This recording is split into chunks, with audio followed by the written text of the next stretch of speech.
strong tendency to cling to our ordinary, mundane perceptions. We strongly believe that our body is made of flesh and blood and exists inherently. Just like we go astray and are confused in our dreams, this concrete fixation of our mind is the obscuration that prevents us from seeing our inherent Buddha qualities.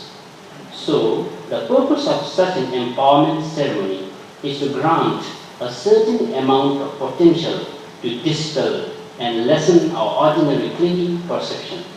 As you receive this empowerment, you will also be blessed by Chenrezi's enlightened body, speech, and mind. By receiving this empowerment, you will also be authorized to meditate yourself as Chenrezi or Kuan-Yin, recite the Chenrezi mantra, and meditate on the wisdom of Chenrezi.